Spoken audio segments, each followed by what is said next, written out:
Hi, this is Matt's Rundown. If you've been enjoying our content, subscribe and hit the like button down below. We're going to be continuing on our Top Tuesday with number 97, Nashville.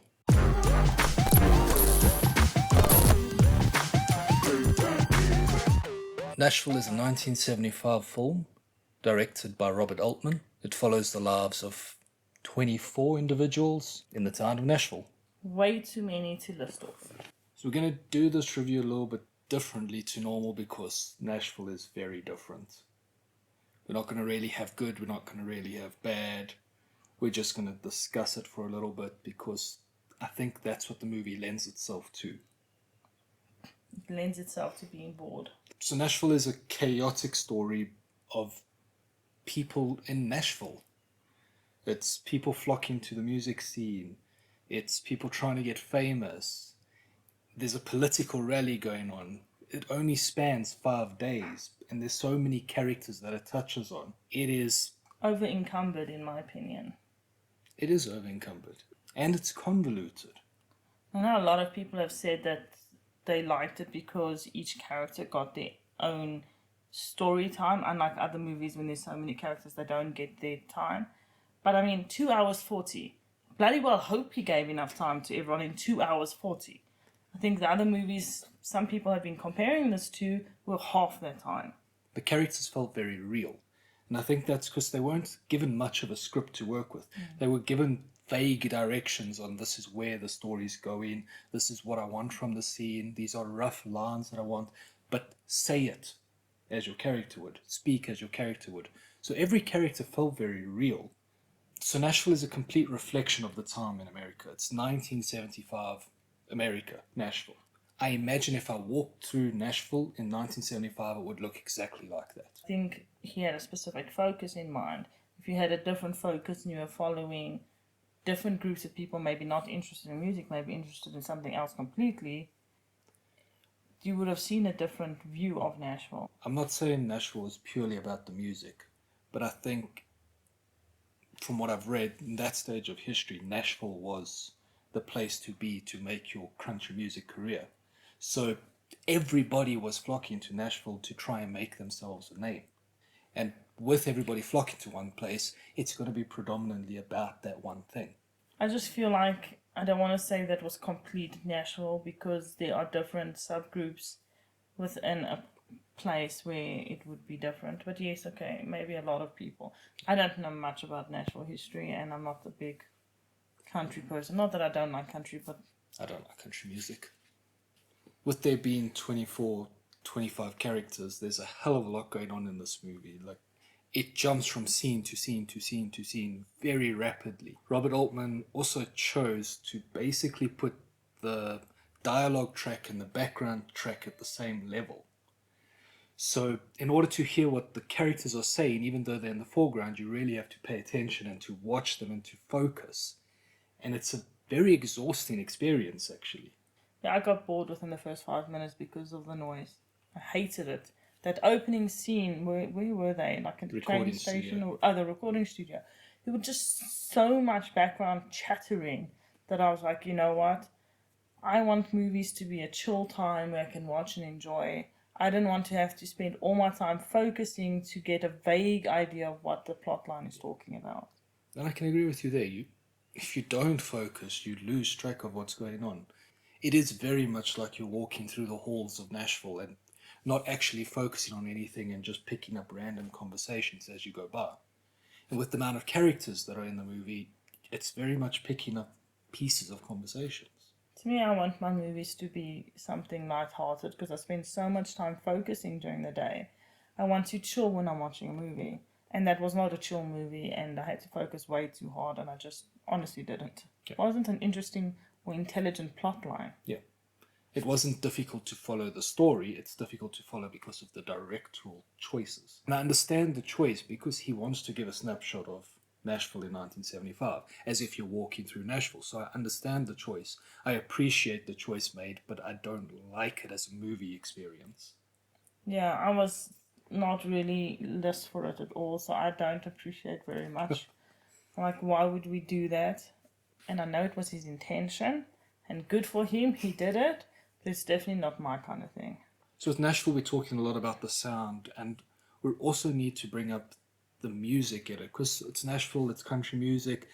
It was people flocking to make it big, so you've got people who can't sing mixed with people who sing very well, mixed with people who have made it, people who are trying to make it. You've got people who are given false hope and their dreams fall to pieces. You've got people who are really talented but can't get in because they don't have the right look. It's very well done. It's very much the American dream, how unfair it is.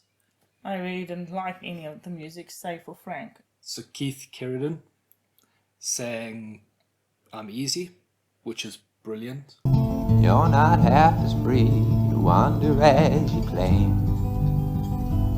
But I'm easy, yeah, I'm easy. Give the word, I'll play your game. So that's how it ought to be, because I'm easy. He won an Oscar for that, which tells you how good the song is. But I agree, apart from Frank's song, none of it was great. And Frank from Criminal Minds, if anyone's wondering. I'm Frank. Germanic, 3rd century. Derived from the name of a type of spear. What also makes the singing the songs more special is most of the actors kind of wrote their own songs and they performed it while it was filming. So basically you're getting a live performance of these songs. It's not recorded, cleansed a bit and then put over the top. It's what they're doing at the time. No, you could definitely hear it was not pre-recorded and not in a positive way. For me, at least. Some of the songs I was like, oh my god, what are they doing? Let me be the one to understand you. It's awful. Let me be the one to lend a hand. But I think that's kind of the point, because you got these people that thought they could be stars and couldn't sing. For me, save for one person in that whole movie, all the songs were trash. At least the ones I heard. The first song, the Bicentennial song, I didn't like, but it wasn't a bad song. The not American my taste, song. yes. Yeah, okay, it wasn't bad. But not my taste. Of course, everything Keith Carradine sang was good. And then the last song, as odd and bizarre as it wasn't bad. It was so annoying. She sounded like a cat screaming. So before we discuss the song in more detail, the final scene, and spoiler alert if you haven't watched it, or if you're planning on watching it, there's a political rally at the end. Political rally / country festival. And a guy walks up with a guitar case, and he opens the guitar case and he shoots one of the singers. You get almost a foreshadowing of that early in the movie, because the guy is asked, oh, what music do you play? He says, oh no, I don't play. But he's carrying a guitar case all the time. And also foreshadowing, because she's constantly sick and fainting and stuff throughout the movie also, so you know there's something wrong with her. And another foreshadowing, guns were all over the place as well. Still The kids are. were playing with guns. It was very much, guns are easy to access in Nashville. Yet it was still quite a surprise at the end, because the movie wasn't building itself up to one of the main singers being shot, or from what I was gathering, at least. After she's shot and pulled away, they don't stop the festival, they just start singing a song, It Don't Worry Me. It don't worry me. It don't worry me. You may say I agree.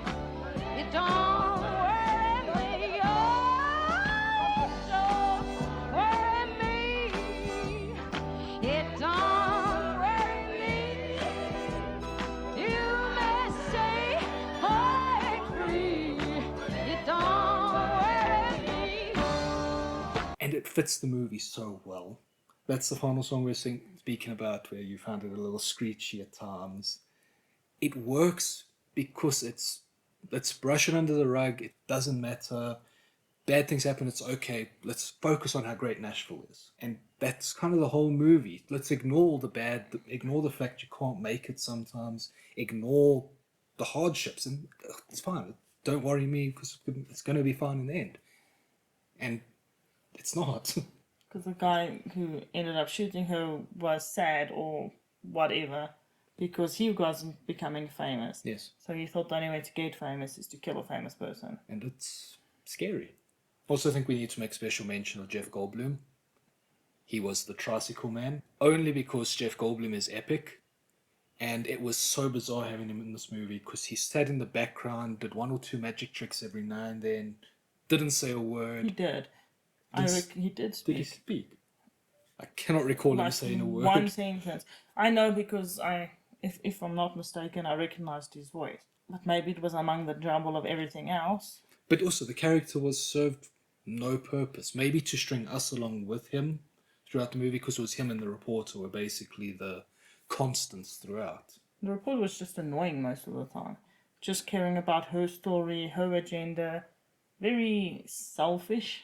Even when the woman was talking about her kids, it's like, oh, that's such a shame. And it didn't feel like she meant it at all. She was just giving platitudes. So, from my side, I don't think I can recommend the movie to anybody to watch, because it's not the greatest viewing experience. Yet, it would be worth knowing about the movie. And if you could watch the movie without watching the movie, that would be great. Especially because there are quite a few parallels between the movie and now even. There's a lot of political discourses. And we've seen the political chaos in America, our own country. Worldwide at the moment. Everywhere there's political chaos, and it reflects that very well. Covert racism throughout the movie. We're still experiencing that now. It's very reflective of that. And everybody was rushing to Nashville to get famous, like everybody's rushing to social media, to Instagram nowadays to get famous. So it very much reflects that as well. So in other words, we haven't come that far along since the 1970s. Yeah. For me, overall, I wouldn't recommend anyone watch it either. I was utterly bored and honestly didn't pay that much attention. I just didn't feel like the movie from the first 5 minutes was worth 3 hours of investment in my time. As far as ratings go, I can't rate it because honestly I didn't really pay that much attention to it. There are things in the movie that should be rated as a 10. There are things in the movie that are rated as a 0. Viewing experience was not great, but I understand what he was going for. I appreciate it, and that's worth a 10. I can't rate the movie. I literally cannot come up with a score. I've been thinking about it, and I just cannot. I'm going to cop out and give it something like a 5 if I do, and it doesn't deserve a 5 both ways. It's too good for a 5, and it's not good enough for a 5. Never heard of this movie before. We would start at the list, and now I know why, because it's not something I'm interested in. Because I know what I don't like, and this is it. So let us know in the comments down below if you've watched Nashville. What are your thoughts? Bye. Later.